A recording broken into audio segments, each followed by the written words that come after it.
49ers handling business on Monday Night Football. Playoff push is on schedule. More on the Brandon Aiyuk situation, the outlook going into 2026, and a whole lot more heading into Thanksgiving week and the Cleveland Browns on today's Locked On 49ers.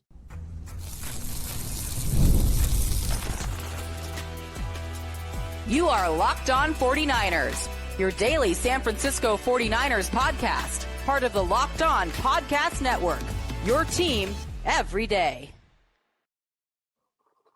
Welcome to Locked On 49ers. Brian Peacock and Eric Crocker with you as always at BD Peacock at Coach Crocky. Thanks everybody for making us your first listen on the Locked On Podcast Network. Your team every day. Love our everydayers. Thanks for hanging with us and thanks for making us now the #1 sports podcast network. Today's episode of Locked On 49ers brought to you by FanDuel. And right now, new customers can bet just $5. And if your bet wins, you'll get $300 in bonus bets to use across the FanDuel app. And now, let's bring on today's guest. Nicholas Winkler, come on down. Can't believe it. Wow. Action News 8 Sports with Nick Winkler. Wink, what's happening, man?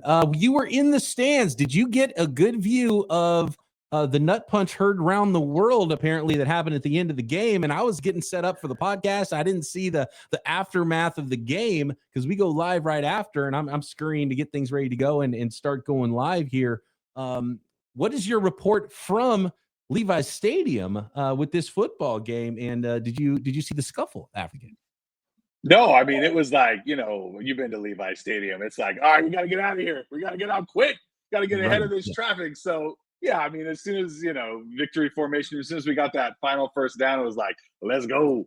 And then you get home and you see, the earlier action that started, the Juwan Jennings going after him at the end of the game and this and that. So, no, we had no idea what was going on in the stands. But to be fair to the stands, like, I me, faithful forever, right? I love my 49ers. There's a lot of people that were really losing their cool with Brock Purdy. They have him on a short leash right now because when that second interception happened, you heard the groans, right? The first one was like, okay, he's trying something. Second one, groans. Third one, there was some anger. There was some loud expletives being yelled Brock's way. There was put in Mac. Like, there was a lot of calls for that. And I get it. I get that people get frustrated. But come on, you got to have a little bit more support of your guy, even though he's thrown 3 quick interceptions. Like that bothered me a little bit. Yeah, Well, I think a lot of those people, they need to listen to Locked On 49ers more because on this show, believe it or not, we have accepted exactly what Brock is or what he isn't. And he is your 49ers starting quarterback. I've accepted that, right? And he's done a lot of good things to earn the right to be the 49ers star quarterback. So if he has a game or a first half that does not go very well, all right. Last week, everybody was singing his praises. So let's not waver week to week. Let's just know at some point, things may not go the way you would like. It depends on how you view him. There's some people that may expect him to be the second coming of Joe Montana. I actually saw a beat writer compare Brock to Joe Montana. I would not go that far. All right. But win some championships first. A few of them, right? He's good for the 49ers. Hey, man, had a bad game. Some stuff got away from him. I don't have these super lofty expectations for him. But I think more times than not, he's going to go out there and have an outing that is solid. I will say this. I'm not as, although I've accepted, right? Like, that's your quarterback. So I'm not even going to tweet, hey, bring in Mac Jones. No, Brock's your guy. It is a little worrisome. There's people that try to sweep some of this stuff under the rug. He has turned the ball over a ton over his last 20 plus games. Like, he has more turnovers than games played. That's that, and I'm talking about over a 20 game span. That's a lot. That's something to worry about a little bit. So you got to kind of get that aspect of things under control. Maybe that's kind of just who he is. Maybe it's some of the guys that he's playing with. I'm not sure, but I'm not going to waver week to week. And all of a sudden he throws a few picks and now it's bench him. He's not getting benched. Yeah, we know who Brock Purdy is, and we've been there the whole time. We know the strengths and we know the weaknesses of Brock Purdy. And the thing that we've always said, Croc, about Brock Purdy, and it was true this week as it was true a year ago and before that, is Brock Purdy is at the baseline of what you want from a starting NFL quarterback, just pure arm wise, right? There's throws that he's not going to be able to make that other big arm quarterbacks can make. And as long as he's playing in timing, and that's why he's able to play with a little bit less arm than some other quarterbacks, is he plays with timing, plays with anticipation, gets the ball in the spots. He doesn't have to force balls in there with velocity because he throws it early. Now, when he's not on time and he's not early, then it starts to get a little bit dicier because those windows close, and you see how quick those windows close in the NFL. And Brock Purdy's at that line. And here's the downfall of Brock Purdy and the downfall of being at that line. And again, this is something we've talked about for a while on this show. When you're at the line and something brings you below the line, well, now you're below the line and now you can be in trouble. And being below the line might be, it's a muddy picture. Below the line might be you're coming off an injury and you can't get your toes to your nose into the throw. The line might be that you have an arm injury, right? And so there's a lot of things that can start to bring you below the line when you're already teetering on it and you're kind of right there, which Brock Purdy is. And it's the reason he was Mr. Irrelevance, the reason he was a 7th round draft pick, right? And so that's the thing you're going to get with Purdy, and you're going to be on both sides of that. And when he's playing above the line, things are going to be really good and awesome. But there's a number of things in the NFL that can bring you below the line. And guys, this might not be a great time to bring up the weather forecast for Cleveland this weekend. Oh no. Because it is going to be one of those potentially. And so that could be a factor that brings Brock Purdy below the line as a thrower in bad weather. And you can kind of start to see that coming in slow motion. Yeah, I like watching Brock take shots, though. You know, he does that. He's always been that guy that's going to take shots down the field. They showed, you know, early on, three attempts over 15 yards, 3 interceptions. Like, that wasn't great. That's not what you want to see from your quarterback. But when Mac Jones is in there, very rarely do we even see him taking those shots, right? There's a lot of short passes, a lot of quick, get the ball out, blah, blah, blah. Whereas with Brock, it's more of the timing thing. You mentioned it. He teeters on that line. A lot of those passes were so close, right? It's just the smallest little tick of being off. And maybe that comes with the fact that he's missed so much time and he's still trying to get back into rhythm with these guys. And he's still trying to find Brock Purdy, right? The guy that we've grown accustomed to seeing. And every time he throws the ball downfield, I don't have that Jimmy G feeling. I don't have that, oh no, feeling that I had all the time with Garoppolo. I actually anticipate that he's going to make all those passes. And that's just, you know, he's earned that, I think, over time. And you're going to get these games every once in a while that are going to inflate that number, Croc. They're going to inflate that, you know, more interceptions than games played kind of thing, because he's going to go out and he's going to throw 3 picks in the game because he's not going to stop.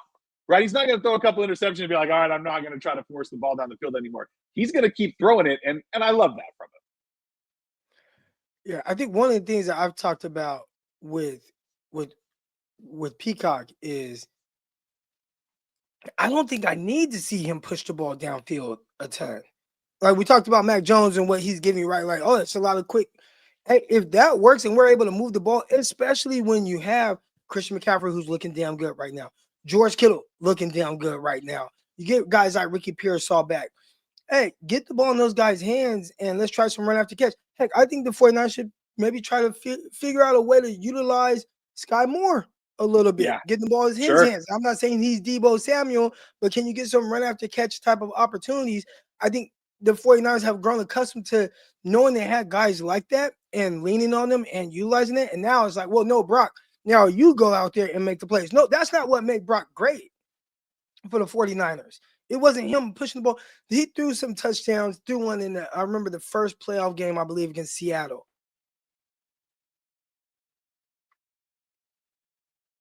That route and took it like 75 yards to the crib. It's a 75-yard touchdown. I don't care how you got to the point where it was 75. The ball was thrown to Deebo. It was a 75-yard touchdown. For when you look at the stats on Brock Purdy, next to Brock Purdy's name in that box score, you see touchdown, you know, regardless of how you do it. Let's get to that. I don't think, and this is not that Brock can't throw the ball down the field, but people were really excited about him throwing the slot fade to George Kittle a week ago. It's like 20 yards in the air. Like, cool. All right. But for the most part, I'm not looking for him to do the things that maybe some of these other guys may do, throwing the ball for 30, 40 yards down the field. Make the right decisions and make them over and over and over. And when we see Brock operate in that area, and then between the 10 and 20-yard range, that's when he's at his best. That's when he's one of the better quarterbacks in NFL. I want to see that guy, not the guy that's running up, pushing up in the pocket, trying to throw the ball 30 yards downfield and is getting picked off in the end zone. That's not you, Brock. Let's do what you do well, and that's what's going to have the 49ers be successful. Because in a game like yesterday, they need you to be a superstar. You lose that not game, turn the ball over, and you threw 3 picks and still won the football game. Yeah. Don't hurt the 49ers. Yeah, just be a point guard. You're John Stockton. You're not Allen Iverson, right? You facilitate the offense, and it's why I've always called it aggressively intermediate. It's that 10 to 20-yard throws, and he is an aggressive thrower, and he's got guts, and he'll make throws, but it's not because of the deep balls. It's not the downfield balls, but it is more aggressive than we saw from Mac Jones, and maybe there are times when Brock Purdy needs to utilize the check down a little more like we saw Mac Jones did in the 49ers offense, but I saw a lot of people like Mac Jones is better getting through his reads to the check down. It's like, no, that's getting through your reads and finding the spot that's the tough throw, the gutsy throw. Sometimes that's the right throw. Sometimes not. You do need to get to your check down. The check down is just that. It's like the other stuff wasn't there and you're kind of conceding and you get to the check down. And some quarterbacks get to the check down way too soon. So there's a balance there, but it's not. Brock's aggressiveness is middle of the field, intermediate level. It's not deep balls down the field. I think where the 49ers are hurting most, whether it's Brock Purdy or anything, is just we have not seen the big catch and run plays that we're accustomed to. Like that hurts. That was the 49ers deep ball for years. Yeah. Everybody wants to see this, because you see Mahomes and Josh Allen in these plays. That's not the Niners. And it never will be the Niners. No. And that goes back to the West Coast, right? With Jerry Rice and John Taylor and that's what they are. They're the run after catch guys, and they built an identity on that, and you're missing that now. And I don't know if it's George Kittle's not as fast as he used to be. There's no Deebo Samuel. Brandon Aiyuk's not out there. I think those guys are being missed a little bit more than people want to admit. Yeah, need to I don't think Ricky Pearsall's back up to speed yet either. Yeah, and he's not going to be a yak bro. So they definitely need to address that in the offseason, write a new script, Yak Bros 2, Electric Boogaloo in 2026 and get that aspect of the team going a little bit for sure. You Christian McCaffrey, I would like to see more Yak from him as busy as he's been in the passing game. Yak Bros. 49ers are accepting resumes in 2026. Let's talk a little bit more about let's talk a little bit more about 2026. This Brandon Aiyuk stuff, Croc, Wink, we haven't had a chance to get together on this subject since those guarantees were voided, and that story broke on a late Friday news dump. And then we're on to the Cleveland Browns next. Today's show is brought to you by our friends over there at Peloton. Look, folks, it's time to break through the busiest time of the year with a brand new Peloton cross-training Tread Plus that's powered by Peloton IQ. It's Peloton's most elevated technology and equipment yet that gives you real-time guidance, and it gives you endless ways to move, whether you want to work out by yourself or if you want to work out with your favorite instructor, like my personal favorite, Alex Toussaint. He always gets me fired up to tackle the day. And the thing I like about Peloton, it helps me achieve more in less times. They have features that help you plan, stay motivated, track your progress, and Peloton IQ also provides personalized workout plans and recommendations. That's something that I use right now during the busiest time of the year covering the NFL. They plan my workouts for me based on my mood, my vibe, and also my favorite instructors. So make sure you check it out and use it because it also helps you correct your form in real time, and it maximizes your reps. It counts your reps so that you can do it smarter, safer, and more efficient. Let yourself run, lift, flex, push, and go. Explore the new Peloton cross-training Tread Plus at onepeloton.com.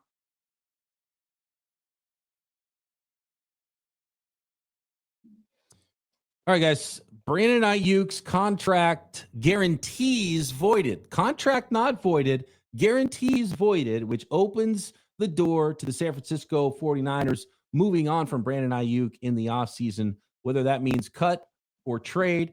If Brandon Aiyuk is not able to get on the field this year for the 49ers, clearly they're not going to be able to trade him in that salary, so that would be a cut situation. But then Brandon Aiyuk would also, in that case, not have a very strong argument to be paid anything more than a prove it deal. So there is still a possibility that Brandon Aiyuk does play for the 49ers and the practice window opens at some point, potentially even after the bye week.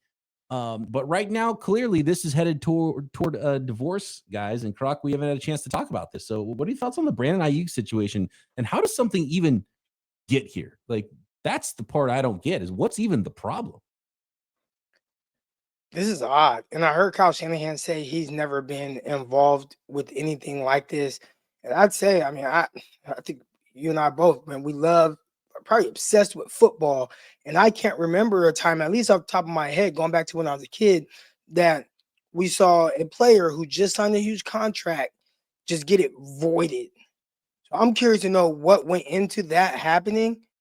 Was he skipping out on stuff? Like, how were the 49ers even able to avoid his contract? So that's the first question I have. But then now you're here. And what happens from here? I mean, this is tough. And as someone who likes to, defend the players and some of their, or at least rationalize some of their thoughts or things that they're doing, I don't know a guy who's just okay with giving up $25 million or $30 million or whatever it is. And then you just think how you got to any of this. Right? This is a guy who went on a social media tour for anybody who would listen about, hey, man, we're going to pay what I'm worth and all that. And I'm all for that. Yeah, get your money. You are worth it. But then it wasn't working out. They presented potential opportunities for you to get traded to these places. You turned all those places down because you wanted to be a 49er. And then you end up signing a healthy contract with the Niners that was, okay, they kind of bent over for him, and boom, he got the bread. You tear your ACL after 7-8 games, and then we get to this point where a contract is voided. This is odd, and I feel like it's being mishandled. It was mishandled in a lot of different ways. We kind of put the blame on the 49ers, how they got to the initial issue with the whole contract and him wanting to be traded. But now I got to put a little bit on Brandon Aiyuk, and I can't wait till we hear his side of things, but it's not looking good, especially when you have opportunities to go elsewhere. And now they're making it seem like he doesn't want to be a part of the 49ers. This is odd. He could have been in New England right now. And I know it didn't seem like a great place before, but now it's like, that wouldn't have been bad if you were Brandon Aiyuk. It is a terrible situation. I'm going to put a lot of blame on Aiyuk at this point. I think you have to. I mean, we're talking about a void that happened back in the spring, right? I mean, we're just hearing about it now, but it happened a long time ago. And you have to think that the 49ers warned him, right? Like, if he's missing practices or missing meetings with doctors or whatever it may have been, they had to have been like, hey, we need you here. This is part of your contract. You're a 49er. You're part of this. We need you to do these things. I really doubt. I mean, maybe we'll hear later that this was a surprise to Aiyuk as well, and that they blindsided him with this void of contract. Who knows? But from a business standpoint, that seems like a terrible way to run your business. This is an extremely good football player that you wanted on your football team, enough to give him a huge payday. And then to just void it out from under him out of the blue, that doesn't seem like something that would happen. So I'm with you, Croc. I can't wait to hear the rest of this story. I can't wait for it all to come out and to actually hear what went into that. Because as Kyle said, he's never even heard of a contract being voided. And here you are, this is huge profile wide receiver with this huge contract. And the way it went through the media originally during the contract negotiations, and now for this to happen, it's weird, man.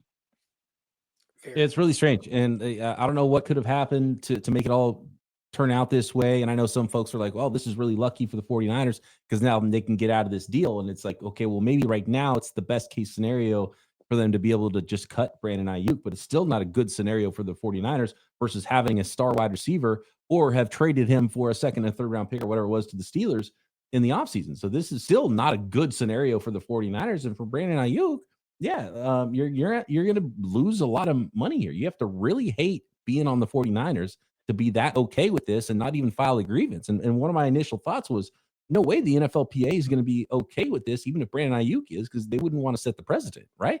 You don't want to set a precedent for players and maybe teams to kind of lean on players to try to get them to be okay with giving up guarantees. But apparently that, this happened in July and the period for filing a grievance is over. And so there's nothing. That's it. This is it. It happened. And Brandon Aiyuk didn't press the issue. The NFLPA, it was whatever. I know there's some weird stuff going on with the NFLPA as well. And so if he didn't press the issue, that means he knew he was in the wrong, correct? Yes. And they have proof of it, right? They have to. Like, I'm a general manager, right? I have 75 employees. I have to document every time I warn someone about something, like, hey, don't do that again. That way, if you do it again, hey, look, you signed this saying you knew about this and you did it again. So now you're fired or you're demoted or whatever it may be. So there has to be some of that going on with this Aiyuk stuff. Right. And the fact that it happened in July is something, reporting to camp happens at the end of July. That's the latest thing that could happen is he didn't report when he needed to. Rehab, it has to do with that, right? That's the only logical conclusion until we find out maybe it was something else. I don't know. And John Lynch will have his weekly hit with KNBR. Hopefully we get some information there from the team side. Maybe, if you're Jed York, you're not happy because you wrote a check and you're like, okay, Kyle, John, what happened here? I wrote this check and the player doesn't want to be here and you didn't want him here like 2 seconds after I signed it. So what's up with that? And the fact that Brandon Aiyuk doesn't even care to file a grievance because he's not even chasing the money. He wants out so bad too. So all sides, it's just super strange. Peacock, can you explain to me, like I'm a 5-year-old, what does it mean to have your contract voided? It's just because he currently is still on the Niners, and it sounds like next year he potentially can be. So what exactly does it mean? Or is it, I have heard the word guarantees thrown out. So is he just voided of all guarantees? Because if that's the case, I'm not letting him go. I'm still going to trade him. Can't they still be like, yeah, no, we're going to keep that 26? Yeah, his contract is exactly the same. It's just not guaranteed anymore. Got it. So none of it? So there's no more guarantees beyond on this year. Contract. Yeah. No more. They will time bag fumble. Wow. Yeah, that's like the Le'Veon Bell style fumble. It is at the end of his career. Yeah. Yeah. And so they've already paid him a signing bonus. So there would be a dead cap hit for the 49ers if they, no matter what happens, the dead cap will be the same if they trade him or if they cut him. And so that could be, pre-June 1st, all that money accelerates to the cap, or they could spread it out with post-June 1st cut or trade designation. And then that splits it up between 2026 and 2027 to split up that cap hit from the signing bonus. But there's no more guarantees now. $27 million, I think it is. There was $27 million more guaranteed dollars on the contract. The contract's still the same, just no more guarantees now. And so that opens the door for a divorce because it doesn't hurt you because there's no more guaranteed money. And so both sides clearly want this to end. It would be one thing if he was able to leave the 49ers, go somewhere else, prove it deal, and I'm going to ball out because I'm Brandon Aiyuk. And, okay, now you earn another big contract. But there's two issues with that. One, you're coming off of an injury, a major injury. Yes. We have no idea what Brandon Aiyuk will look like the next time he steps on the field. Two, he's getting older. And it's not that he's old, but each year, you know what I'm saying, that goes by, you're just a little bit older. There was a big opportunity to capitalize on not just the contract he just signed, but now he's still able to play for another contract and just maximize the money, the generational wealth that he was making for his family. And now that it's just odd. It's just odd. And I would love to just get him on the phone and be like, man, Aiyuk, man, what's going on? Because I don't understand this. Well, there's a third thing to that as well is, you go out, you get that 1-year prove-it deal, and then what team's going to be like, oh, let me throw another $100 million at you after what just happened with the 49ers? That's got to put up a bunch of red flags. Yeah, very public. Some teams that need the player would be like, but what's all this other stuff? Do we want to go down that road? I don't know if I will. And it's funny because a lot of 49ers fans are like, oh, okay, well, look, hey, George Pickens is a free agent. Well, he's kind of a weirdo too. Do you want to go down that road? AJ Brown is on the sideline reading a book. Is that the way you want to go? So you just have to know that. Just play without. You know what we need to see the NFL do, or 49ers? Go to the wing tee. All right, just go to the wing tee. You don't got to worry about receivers. Just got these wings and misdirection. Run a bunch of tight ends out there. Go watch some Army and Navy offense and come back with a new game plan. And Now you'll never have to pay a receiver $30 million a year. All OWs all the time. Forget Yak Bros, just OWs everywhere. Yeah, Run, use catch, check, block. Kittles. Let's go. Next, let's talk a little bit more about the Cleveland Browns coming up here and where the 49ers sit now in their playoff push in 2025. Today's episode of Locked On 49ers brought to you by FanDuel, America's #1 sports book. Yeah, you can bet on the 49ers against the Cleveland Browns. Every line, every week, over-unders, whatever it is, you can find all that action on FanDuel. Player props. How about same-game parlays? How about NFL draft props as well? You can find all of it at FanDuel for the NFL, for college football, for NHL hockey, and how about the NBA? NBA is back, and there's no better place to get in on that action than FanDuel, the official sports betting partner of the NBA. Same game parlays, you can combine those live bets to get a bigger payout, and FanDuel has live bets on everything from who will score next to fourth quarter comebacks. Keeps every game exciting, especially when your team's the one that's making that late push. So right now, FanDuel is giving new customers $300 in bonus bets when your first $5 bet wins. Head to FanDuel.com to sign up and play your game with FanDuel, the official sports betting partner of the NBA. Hey, guys, real quick, just got the update from Adam Schefter. NFL is suspending Panthers safety Trevon Moehrig 1 game for striking 49ers receiver Juwan Jennings in the groin area on Monday night. So, no, haven't said anything about Juwan Jennings, if he's going to be fine, but we do know Moehrig is he's getting suspended for a game. He's weak. What's this generation come to? Croc, people spitting on each other, punching each other in the groin. What is that all about? I feel like it's happening more than ever. They just grow up fighting on the playground like we did. Is that what it is? I think they're growing up and I don't know, just no discipline at home. I don't know. Are we getting soft? Our kids believe they can just do whatever they want because someone punching someone and growing, those are things that at least not in the open, especially the punching part, right? There's cameras everywhere. Yeah, and it's the weakest move you can make. Over the years in under piles, right? You know, punching, hitting guys, trying to do whatever to get the ball out. Giving him the business. Cameras that are everywhere. Why would you how much do you not care about anything but yourself in that moment?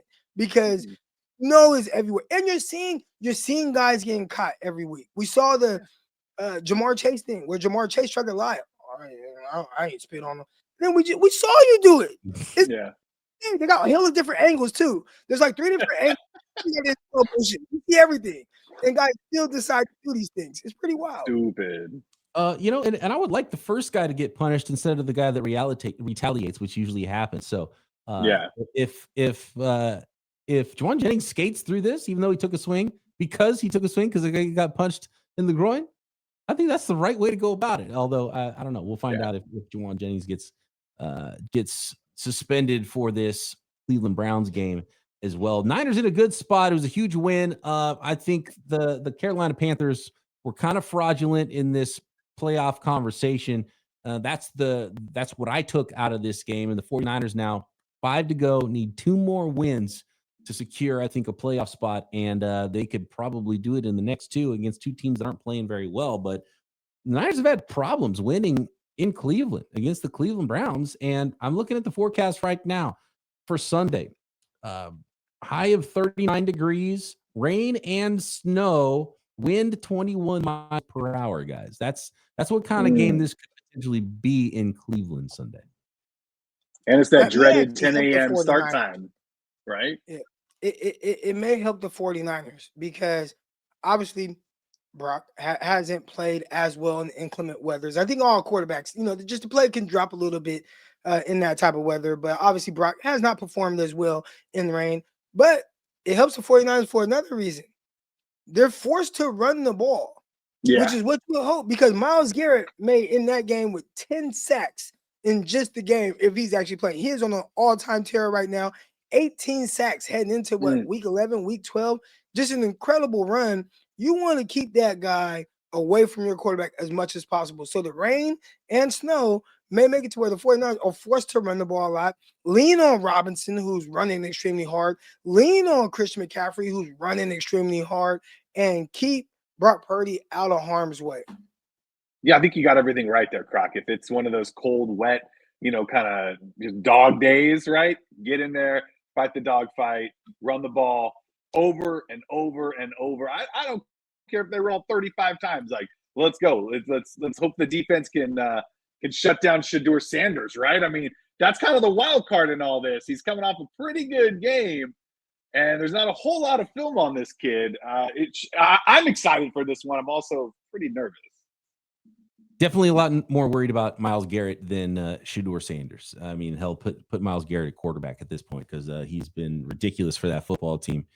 But one thing the 49ers have that the Raiders don't is Trent Williams instead of Stone Forsythe trying to block 95. But, man, put 85 over there too, 23, chip them. You got to do what you do to not allow Myles Garrett to wreck your game plan. I think it is going to be a run-heavy game. It's looking like weather could be not the greatest there. And we're talking about how Brock Purdy dropping below the line if he's not 100% physically and you got bad weather, wind, that's a tough place to throw in. And Jim Schwartz defenses always do a really good job against Kyle Shanahan offenses too. So this is not a gimme football game, but right now, guys, sitting here after the Monday Night Football win, 89% chance for the 49ers to go to the playoffs. And I keep talking about those 10 wins. You get this one in Cleveland, jumps up to 94% chance, and then you beat the Titans after the bye. And then you're 99% chance of making the playoffs with 3 games to go. And then you might be looking at trying to knock off the Seahawks and maybe even making a run for the division at some point. And you're worried about seeding more than if you're going to make it or if you're not. And so 49ers in a good spot, but this could get weird in Cleveland. So I can't wait to hear the Croc on the I believe it will be Croc doing the crossover this week. And then we will be talking on Monday, post Thanksgiving, and talking about everything that happened on week 13 that was in the NFL. Wink, do you have any Wink watches or anything to drop on us before we go? I mean, the team's looking good, right? I mean, Matt Gay kicked every kick through the upright, which is what you want to see. Morstead only out there once. I love that. I love it. Sky Moore is looking great on the returns. Hey, happy Thanksgiving, everybody. Yeah, Robinson and Sky Moore both looking solid on the return. Good. Hey, might be a little bit more of a Robinson game as well. Bad weather, two-headed monster at running back. Let's go. Yeah, and you said it. Happy Thanksgiving, everybody. Have a great holiday. We'll be back to break everything down from week 13. It is now moving along fast this season. And thanks, everybody, for making us the #1 sports podcast network.